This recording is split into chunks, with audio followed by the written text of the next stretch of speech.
कैकेयी जिद कर रही थी ना, होत प्रात मुन वेश धर जो न राम बन जाहि, तो मोर मरण रावुर अजस नृप समझिए मन माही। कैकेयी जिद कर रही थी कि अगर राम बन नहीं जाते हैं, सूर्य की किरण नहीं निकलना चाहिए, सूर्य की किरण निकलने के पहले ही राम वन की ओर प्रस्थान कर जाएं, प्रातकाल बेला में सूर्य की किरण नहीं निकलना चाहिए, इसके पहले राम अयोध्या छोड़ के चले जाएं, और नहीं तो मेरी मृत्यु निश्चित। दशरथ जी बोले राम यदि गए तो मेरी मृत्यु निश्चित, दोनों में से किसी एक को मरना पड़ेगा। एक बात आपको बताएं, किसी व्यक्ति के 3 पत्नियां हों, 3 पत्नियां, अच्छा बोलो पति अगर मरे तो तीनों पत्नियां बेकार विधवा हो जाएंगी, कोई मत। और अगर 3 पत्नियां हैं और एक आध पत्नी मर जाए और 2 बची रहे और पति बचा रहे तो काम बढ़िया चलेगा कि नहीं चलेगा? बोलो, किसी प्रकार की कोई बाधा आएगी क्या?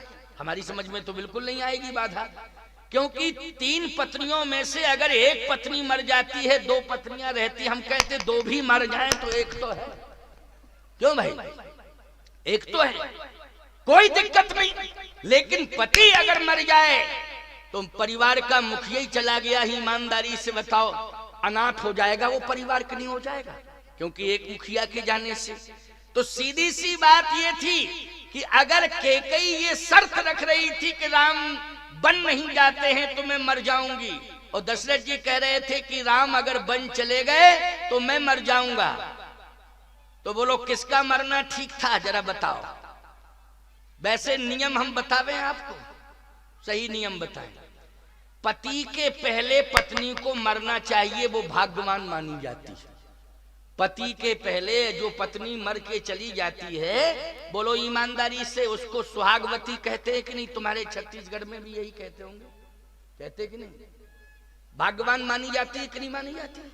और वो अपने को मरते समय उसकी श्वास, अंतिम श्वास निकलती है, तो याद रखना पति का अगर दर्शन उसे हो रहा है तो अंतिम श्वास पति को देख करके प्रसन्नता में उसकी अंतिम श्वास निकल जाती है कि तुम्हारे देखते देखते मेरे प्राण जा रहे हैं, अब मेरा जीवन धन्य है, कन्फर्म है कि मेरा उद्धार हो जाएगा, मेरा उद्धार हो जाएगा। सही बताओ प्यारे, यही धर्म भी कहता है। प्रारब्धानुसार अगर कोई घटना घट जाती है तो मैं तो ये कहता हूं कि राम की मां को भी वैधव्य मिला है।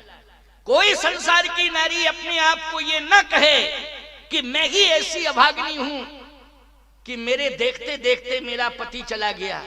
तो मैं तो कहता हूं कैकेयी की बात छोड़ो, कौशल्या जैसी महान तपस्विनी जिसने अनंत वर्षों तक तपस्या की है, निर्गुण ब्रह्म को सगुण बना करके अपनी गोदी का लाल बना लिया है, ऐसी कौशल्या को भी वैधव्य लेना पड़ा कि नहीं लेना पड़ा? बोलो, जो ब्रह्म की मां है, जो राम की मां है, बोलो उसे भी वैधव्य लेना पड़ा कि नहीं?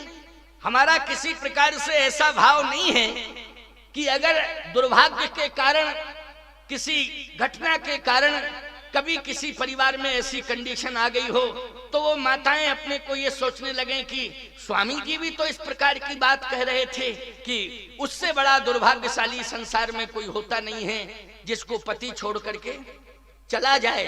अरे मैं क्या कह रहा हूं, जिसको पति छोड़ के चला जाता है वह पत्नी स्वयं कहती है कि मेरे समान संसार में कोई अभागी नहीं है। बोलो, कहती है कि नहीं कहती है? मेरे समान संसार में कोई अभागी नहीं है, मेरे समान संसार में कोई दुर्भाग्यशाली नहीं है, ये तो स्वयं वो ही कहती है प्यारे। लेकिन सत्य तो ये है कि दोनों में से अगर ये कंडीशन आ जाए, मान लीजिए धर्म संकट की बात बता रहा हूं, पति पत्नी दोनों हों और मौत आए और मौत कहे एक को ले जाएंगे एक को छोड़ जाएंगे, दोनों में से हम आए हैं लेने के लिए, लेकिन एक पति पत्नी के बीच में मौत खड़ी है, समझ लेना, हम उदाहरण दे रहे हैं, समझ लेना, बस समझो, समझो नहीं समझो तो अपने घर चले जाना, क्या दिक्कत है, हमको तो बताना है, समझाना है। पति पत्नी के बीच में मौत खड़ी हो, मौत, और वो मौत कहे कि हम खड़े तो दोनों के बीच में हैं, लेकिन पति पत्नी में से एक को ले जाएंगे, अब आपस में निर्णय कर लो कि कौन जाने को तैयार, कौन जाने को तैयार। तो बोलो सबसे पहले पत्नी को कहना चाहिए कि नहीं? पति को छोड़ दो, मैं जा रही हूं, हमारी समझ में। अब वो बात अलग है, क्या कहती क्या नहीं कहती उसके मूड पर है नहीं, लेकिन सही बात तो यह है कि पत्नी को यह कहना चाहिए मौत से कि मौत मेरे पति को हाथ मत लगाना, मैं जाने को तैयार हूं, मुझे ले चल। बोलो ललकार के कहना चाहिए कि नहीं कहना चाहिए? और पत्नी कहीं ये कह तो संदेह पाया जाएगा नहीं, संदेह पाया जाएगा कि नहीं पाया जाएगा, इस प्रकार की भाषा बोले। एक बार मेरे सामने एक व्यक्ति रोता हुआ आया, बोले महाराज महाराज महाराज महाराज। हमने क्या बात है? बोलो पत्नी को समझा दो मेरी, नहीं तो मैं आत्महत्या कर लूंगा। हमने कहा अरे ये तो बहुत खतरनाक बात है। उसकी पत्नी भी पीछे से आई। मैंने कहा कि पति अगर आत्महत्या करेगा तो पाप तुझे लगेगा कि नहीं, और तू विधवा हो जाएगी, तेरा जीवन बेकार है। ऐसी परिस्थिति पति के सामने क्यों पैदा कर रही है कि ये आत्महत्या करने को तैयार है? बात क्या है? मैंने उससे पूछा पति से, मैंने कहा क्या बात है, मरने के लिए तू तैयार है, बात क्या है? उसने कहा महाराज जी सही बात बता दूं, शाम को हम दुकान से आते हैं व्यापार करके और खोपड़ी खराब करती है। तो हमने कहा क्या खोपड़ी खराब करती है? पैसा वैसा मांगती होगी, कितना कमा लिया के? ये नहीं, ये कहती है कि तुम झूठ बोल के धंधा मत करो, झूठ बोल के धंधा मत करो। हमने कहा बात तो सही कहती है भाई, अगर ये पत्नी कहती है कि झूठ का धंधा मत करो, झूठ का धंधा मत करो, झूठ का, तो बात तो सही कह रही है। अब ऐसे में बोलो हम किसका पक्ष लें? ये कहें कि झूठ बोल तू इसका समर्थन कर, ऐसा तो हम कह नहीं सकते, क्योंकि सत्य और असत्य की व्याख्या चल रही है ना इस मंच पर। किसकी व्याख्या हो रही है? सत्य और असत्य की। तो कहे रोज खोपड़ी खराब करती है कि झूठ का धंधा मत करो, झूठ का धंधा मत करो, झूठ क्यों बोलते हो? हमने कहा बात तो सही है। तो उसने कहा स्वामी जी हम अकारण में झूठ नहीं बोलते हैं, धंधे में कोई कारण आ जाता है तो झूठ का आधार ले लेते हैं, कोई कारण आ जाता है तो आधार ले लेते हैं। यदि ये यही चाहती है तो धंधा चौपट हो जाए, आज के बाद हम झूठ बोलेंगे ही नहीं, आज के बाद नहीं, धंधा चौपट हो जाए। अगर ये पीछे ही पड़ी है, हम तो बाल बच्चों के लिए कर रहे थे, अगर इसको ऐसा ही लगता है तो धंधा भले ही चौपट हो जाए, लेकिन हम बिल्कुल नहीं बोलेंगे झूठ। लेकिन स्वामी जी इससे भी कह दो ये भी झूठ ना बोले। तो मैंने कहा कि तू झूठ बोलती है क्या? कहे मैं बिल्कुल नहीं बोलती हूँ झूठ, कभी नहीं बोला मैंने झूठ। पति बोला अगर कह दूं तो? हाँ बता दो। कहे अभी मायके से लौट के आई 15 दिन पहले, कानों की बाला झुमकी जो होते हैं ना वो लटका के चली आई वहां से मायके से, और कह रही थी कि ये हमारे बाप ने बनवाए हैं। तुम्हारे बाप में इतनी सामर्थ्य है? अरे 2 तोला के तूने सोने के ये बनवाए कुंडल, लेकिन हमें कंफर्म मालूम है कि तुम्हारा बाप 1 तोला का भी दाम नहीं दे सकता है, और तुम्हारे बाप को ये क्रेडिट है कि कोई उधार 5 रुपया नहीं दे सकता है।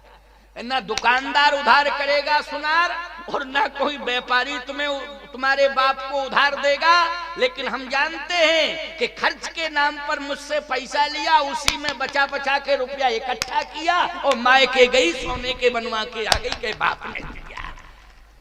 ये झूठ बोलती है कि सही? तुरंत स्तब्ध रह गई वो। मैंने कहा सही बताओ क्या है? बोले महाराज जी वो बात छोड़ो, हम कभी झूठ नहीं बोलेंगे, कभी झूठ नहीं बोलेंगे, लेकिन इनसे कहो ये झूठ ना बोले। उसने कहा मैं सौगंध खाता हूं कभी झूठ नहीं बोलूंगा। कहे मान लीजिए बोले झूठ, तो उसने कहा जिस दिन मैं झूठ बोलूंगा उसी दिन मेरी मौत हो जाए, मैं मर जाऊंगा। अरे हमने कहा बहुत बड़ी बात कह रहा है, लेकिन इससे पूछो ये क्या करेगी अगर झूठ बोलेगी? उसने कहा अगर तुम ये करते हो प्रतिज्ञा कि जिस दिन मैं झूठ बोलूं उसी दिन मर जाऊं, तो पत्नी बोली मैं भी प्रतिज्ञा करती हूं जिस दिन झूठ बोलूं उसी दिन विधवा हो जाऊं। बोलो इससे बड़ा दुर्भाग्य बोले मैं क्या होगा? अब बताइए भाई, मरना तुम्ही को पड़ेगा दोनों तरफ से कि नहीं? बोलो ये बड़ी विडंबना। लेकिन सुनिए जरा सावधानी से सुनिए मेरी बात। भरत जी ने कहा कि मैं ये कहता हूं गुरुदेव, मेरी मां ने मेरे नाम पर जिद की थी कि भरत को राजा बनाया जाए, लेकिन मैं कितना बड़ा अभागी हूं, मेरा नाम कितना बड़ा दुर्भाग्य से जुड़ा हुआ है कि मेरा नाम आते ही मेरे पिता के प्राण निकल गए और माताओं को वैधव्य मिल गया। ये मेरा दुर्भाग्य है कि नहीं? मेरे नाम का ये दुर्भाग्य है कि मेरे पिता के प्राण निकल गए मेरा नाम आते ही, और माताएं विधवा हो गई। ये मेरे कारण हुआ ना। और सुनिए, भैया को कहना चाहिए था कि भरत को बुला लिया जाए और भरत आ जाएगा, इसके बाद डिसीजन होगा। लेकिन भैया भी मेरे आने का इंतजार नहीं किए, पहले ही कह चुके कि भरत प्राण प्रिय पावे राजू, भरत आ जाए तो भरत को राजा बना देना, वो मुझे प्राणों से ज्यादा प्यारा है। तो कंडीशन ये हो गई कि भैया को भी 14 साल वन वन भटकना पड़ रहा है मेरे नाम के कारण। मेरे नाम के कारण पिता की मृत्यु हुई, मेरे नाम के कारण माताओं को वैधव्य मिला, और मेरे नाम के कारण ही, भरत के कारण ही भैया को 14 साल का वनवास मिला। ये सब मेरे कारण हुआ है। मैं ऐसे राज्य को स्वीकार करूं जिस राज्य ने, जिस धन ने इतनी बड़ी विडंबना पैदा कर दी हो, और ये अभागा भरत जिसके नाम से इतनी बड़ी क्षति हुई हो, और फिर भी उसको राज्य दिया जाए? इससे बड़ा दुर्भाग्य और क्या हो सकता है? इससे बड़ी विडंबना और कोई दूसरी नहीं हो सकती है। लेकिन गुरुदेव एक बात सुन लीजिए, आप बार बार मेरे नाम को आगे ला रहे हैं और सिंहासन पर बिठाने की बात कर रहे हैं, तो हमें चिंता इस बात की है कि पिताजी को तो मृत्यु मिल गई और माताओं को वैधव्य मिल गया, भैया को 14 साल का वनवास मिला मेरे कारण, और आप भी मेरा नाम बार बार ले रहे हैं, तो आपका क्या होगा? हमें चिंता आपकी, आपका क्या होगा? इसलिए आप अपने अस्तित्व को बचाइए। मोहराज हठ दई हो जबही,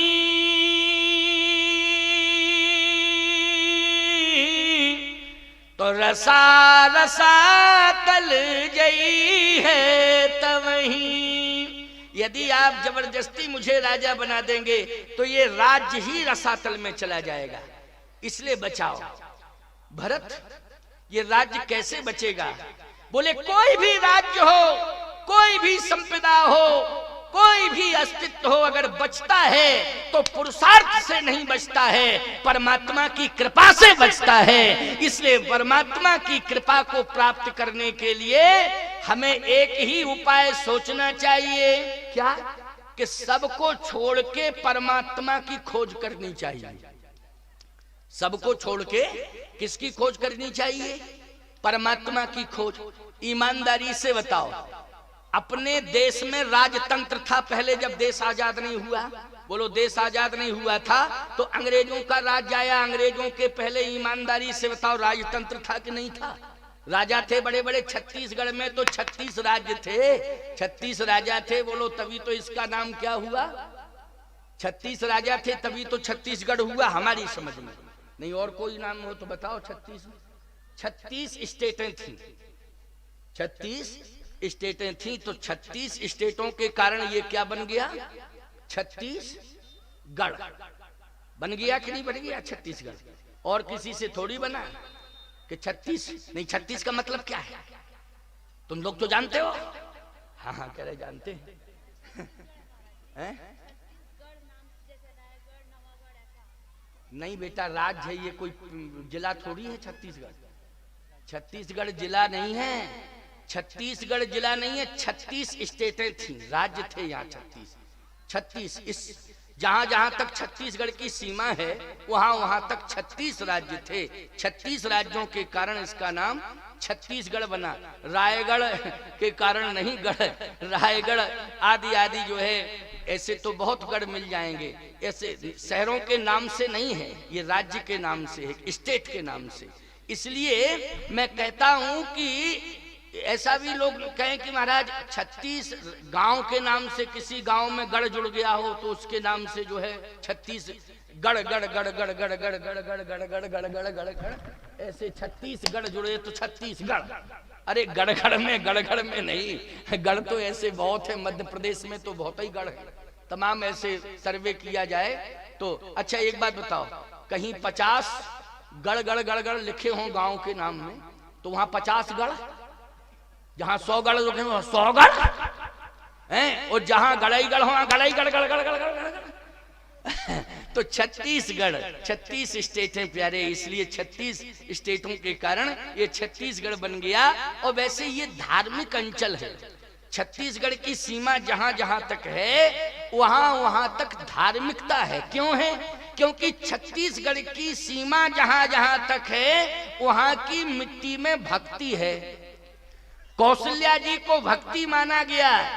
ज्ञान भक्तिश्च कौशल्या, बोले कौशल्या क्या है? बोले साक्षात भक्ति है। और छत्तीसगढ़ की सीमा जहां जहां तक है वहां की मिट्टी में भक्ति समाई हुई है। इसलिए उस भक्ति ने ही, इतनी बड़ी भक्ति में शक्ति थी कि महारानी कौशल्या का प्रादुर्भाव हो गया है। और ऐसा प्रादुर्भाव हुआ है कि कौशल्या जी यहाँ की भक्ति लेके यहाँ की भक्ति की शक्ति से पहुंच गई कहाँ? अयोध्या। कहाँ पहुंच गई? अयोध्या। और अयोध्या में इतनी ताकत आई, यहाँ की मिट्टी की भक्ति में इतनी ताकत आई कि ना तो सुमित्रा राम जी को उतार पाई, ना कैकेयी राम जी को उतार पाई। इस धरती पर यदि उतारा है तो कौशल्या माँ ने उतारा है। ब्रह्म को बालक बना करके इस धरती पर कौशल्या माँ ने। बोलो भाई, ये छत्तीसगढ़ की मिट्टी की